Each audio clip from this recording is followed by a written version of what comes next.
इस शरीर को हम अपना मानते हैं ना, अगर जीभ दांतों को काट देती है तो 2-4 दिन तक हम भोजन नहीं कर पाते, लेकिन दांतों पर गुस्सा आता है? बोलो, ऐसे ऐसे क्यों समझेंगे? नहीं आता।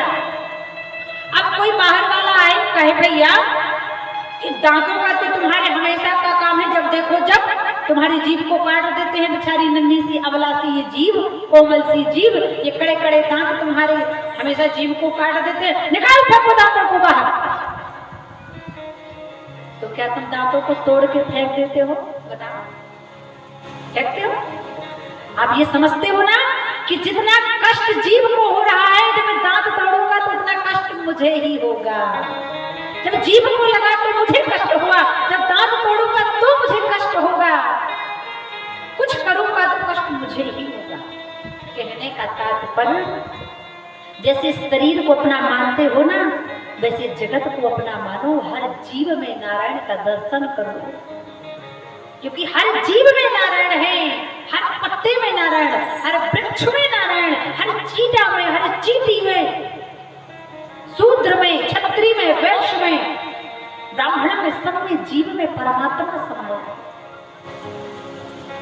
कोई दांत की भांति, कोई जीभ की भांति, कोई आंख की भांति। इसलिए सबको अपना मानो कि मैं किसी को कष्ट पहुंचाऊंगा तो कष्ट मुझे होगा, नारायण को कष्ट होगा।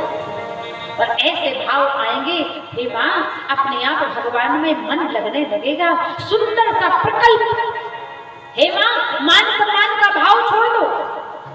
ऐसा नहीं मान सम्मान मिल गया तो फूल गए, और किसी ने बेइज्जती कर दी तो मुरझा गए। तो मान सम्मान में फूलो मत, अपमान में मुरझाओ मत। करुणा करो सब जीवों पर, करुणा एक समान करो।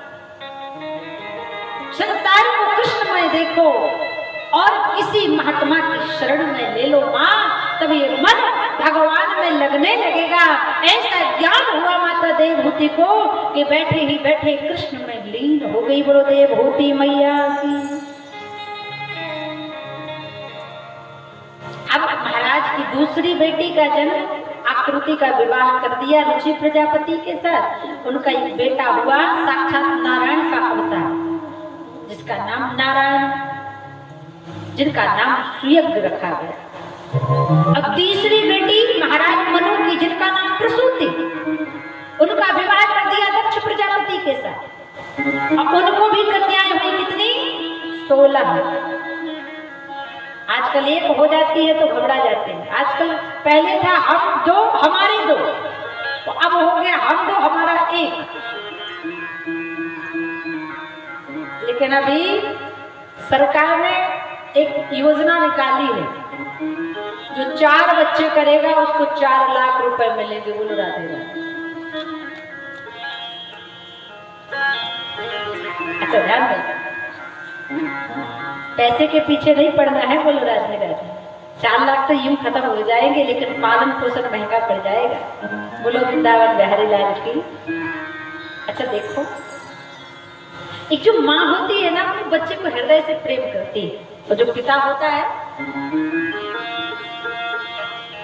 अगर माँ नहीं होगी ना तो खुद का पिता भी पराया होने में समय लगाएगा नहीं। क्योंकि माँ के प्रेम में और पिता के प्रेम में बहुत अंतर है।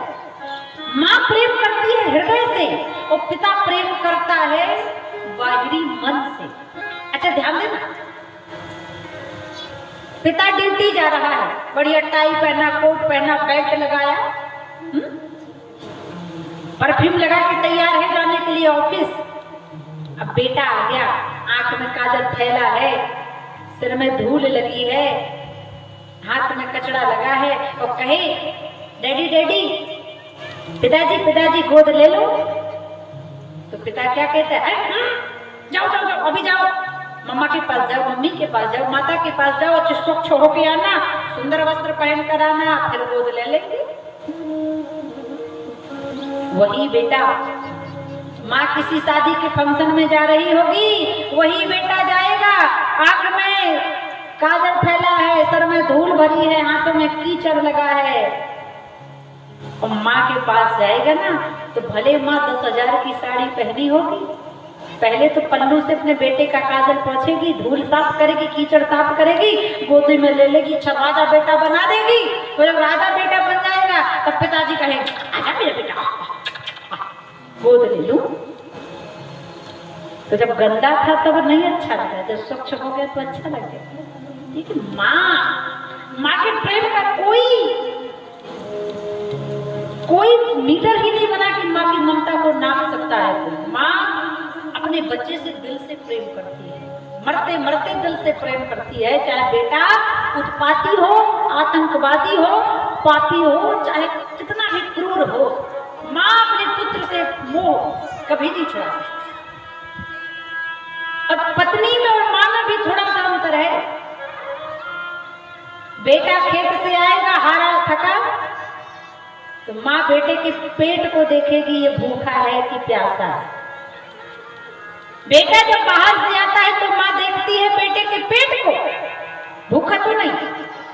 और पति जब ड्यूटी से आता है तो पत्नी देखती है पति की जेब को, कुछ है कि नहीं। कितना अंतर, माँ की कोई जगह नहीं ले सकता। इसलिए तो कहते हैं सब कुछ भूलो संसार में, माँ बाप को मत भूलना, सब कुछ त्यागो संसार का, पर माँ बाप को मत त्यागना। माँ बाप ठीक उसी प्रकार से होते हैं जैसे सूर्य का प्रकाश। सूर्य का प्रकाश चमकता है, आपको गर्मी लगती है, तो क्या आप सूर्य को पत्थर उठाकर फेंकते हो? नहीं ना। लेकिन जिस दिन सूर्य निकलना बंद हो जाता है उस दिन सारे विश्व में अंधेरा छा जाता है। इसी प्रकार माँ बाप की वाणी कड़वी हो सकती है, माँ बाप का चीखना चिल्लाना, डांटना मारना सूर्य की भांति गर्म हो सकता है, लेकिन आप उसको पलटकर माँ बाप को अपशब्द कहोगे, ये आपकी मूर्खता है। अगर आप सूर्य की भांति माता पिता के तीखे शब्दों का सहन करके बर्दाश्त करके जीवन जीते हो तो आपके जीवन में फिर कभी अंधेरा आने वाला। आज सुंदर भाव दिया माता देवभूति को, और यहाँ पे महाराज प्रसूति को 16 कन्याएं हुई, तो 13 कन्याओं का विवाह कर दिया धर्म के साथ। अब बची 3 कन्या, तो स्वाहा नाम की कन्या का विवाह कर दिया अग्नि के साथ, स्वधा नाम की कन्या का विवाह कर दिया पितरों के साथ, और सती नाम की कन्या का विवाह कर दिया